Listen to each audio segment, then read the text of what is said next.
మందకృష్ణ మాదిగ అండదండలు ఉంటూ వారి అడుగులో అడుగేస్తూ 30 సంవత్సరాలుగా అన్నతో పాటుగా మేము ఎలాంటి రాజకీయ పార్టీ లేకుండా నర్సంపేట నియోజకవర్గాన్ని రాష్ట్రంలో ఒక ఆదర్శవంతంగా ఉండి ఉద్యమానికి దండోర ఉద్యమానికి చైతన్యడం జరిగింది.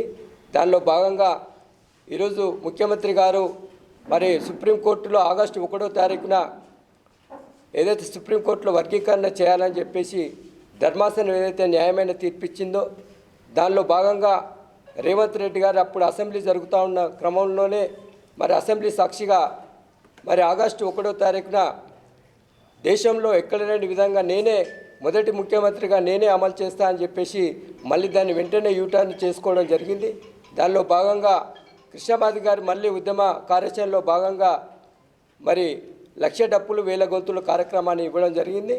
దానికి మరి హైదరాబాద్ చెలో హైదరాబాదు మరి ఫిబ్రవరి 7వ తారీఖున నర్సంపేట నియోజకవర్గం నుంచి ప్రతి మండలం నుంచి 1000 మంది తగ్గకుండా ఉద్యమ కార్యాచరణ అందరినీ కూడా తరలించడం జరుగుతుంది. ఇది స్వచ్ఛందంగా అందరూ ప్రజాస్వామికవాదులు, అన్ని కుల సంఘాలు, అన్ని రాజకీయ పార్టీలు ఎంఆర్పిఎస్కు మద్దతు ఇస్తూనే సహాయ సహకారాలు కూడా అందించిన వారందరూ కూడా సామాజిక విప్లవం తెలియజేస్తూ ఈ అవకాశం ఇచ్చినటువంటి విలేకరులకు ఉద్యమం ఈ కార్యక్రమంలో 1,00,000 డప్పులు 1,000 గొంతుల కార్యక్రమంలో మాదిగ ఉద్యోగులందరూ పాల్గొనాలనే పిలుపు మేరకు నా వంతుగా నేను కూడా పాల్గొంటున్నాను. అట్లానే విశ్వవిద్యాలయంలో ఉద్యోగులతో పాటు వరంగల్ ఉమ్మడి జిల్లాలో సురేంద్రనాథ్తో పాటు నేను కూడా ఉద్యోగులను సమీకరించే బాధ్యత తీసుకొని ప్రతి మండలం కూడా తిరిగి కార్యక్రమంలో పాల్గొనాలని విజ్ఞప్తి చేస్తున్నాం. ఈరోజు ప్రత్యేకంగా తెలంగాణ రాష్ట్రంలో ఒకటే ఒక చర్చ, అది 1,00,000 డప్పులు 1,000 గొంతుల కార్యక్రమం గురించి. ఇవాళ ఎస్సీ, ఎస్టీ, బీసీ, మైనారిటీ అన్ని కులాలు కూడా దీనికి సంపూర్ణమైన మద్దతు ఈ మధ్యకాలంలో ఇచ్చిండు. తర్వాత బ్రాహ్మణులు, వైశ్యులు కూడా ఈ కార్యక్రమానికి మద్దతు ఇచ్చిండు. అంటే తెలంగాణ పోరాటం తర్వాత మరొక పోరాట కవులు, కళాకారులు కూడా కలిసి వచ్చే పోరాటం ఏదైనా ఉందంటే అది ఎస్సీ వర్గీకరణ పోరాటం అనేది ప్రధానంగా మీరు అందరూ కూడా మీడియా ద్వారా తెలియజేస్తున్నాం, దాన్ని చూస్తున్నారు. కాబట్టి ఈ కార్యక్రమంలో ఎస్సీ, ఎస్టీ, బీసీలు ఒక మాదిగ కమ్యూనిటీ కాదు, ఎస్సీ, ఎస్టీ, బీసీలో సామాజిక న్యాయం సంబంధించిన సమస్య కాబట్టి అందరూ కూడా కలిసి రావాలి, ఉద్యోగ వర్గాలు కూడా కలిసి రావాలి. ఉద్యోగులు కూడా తమ వంతు పాత్ర పోషించాల్సిన కీలకమైన సమయం ఆసన్నమైంది. ప్రతి ఉద్యోగి సంకన డప్పు వేసుకొని వాయించడం కోసం ఆదిలాబాద్కు రావాలని చెప్పేసి కృష్ణమాదిగ పిలుపు మేరకు దానిలో భాగస్వాములు కావాలని చెప్పేసి నేను కూడా ఉద్యోగ వర్గాన్ని అందరినీ కూడా విజ్ఞప్తి చేస్తూ దళిత బహుజనులు ఏకం కావాల్సిన అవసరం ఉంది. ఈ తెలంగాణ రాష్ట్రంలో రేపు రాబోయే కాలంలో ఎస్సీ, ఎస్టీ, బీసీ, మైనార్టీల ప్రభుత్వాన్ని ఏర్పాటు చేయాలంటే ఈ సంకల్పాన్ని నెరవేర్చుకొని ముందుకెళ్లాల్సిన అవసరం ఉందని చెప్పేసి తెలియజేస్తూ ఈ అవకాశం ఇచ్చిన పత్రికా విలేకరులకు ఇక్కడ ఉన్న పిలుపు మేరకు తెలంగాణ రాష్ట్రంలో పుట్టిన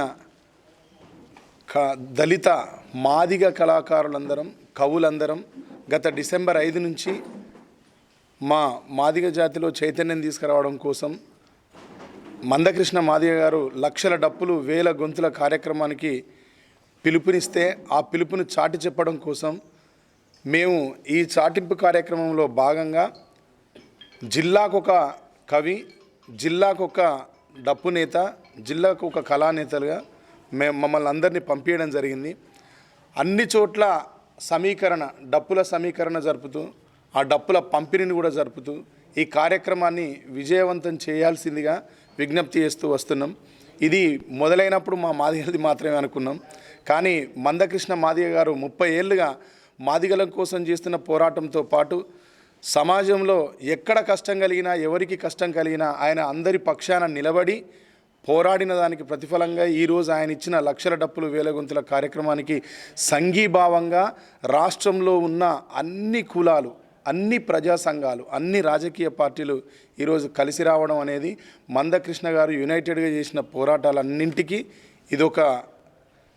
ఇదొక తార్కాణంగా ఈ సమాజం అంతా కదిలి రావడం అనేది, ఈ సమయంలో మా మాదిగ జాతికి తోడుగా నిలబడడం అనేది నిజంగా మేము సంతోషించదగ్గ విషయం.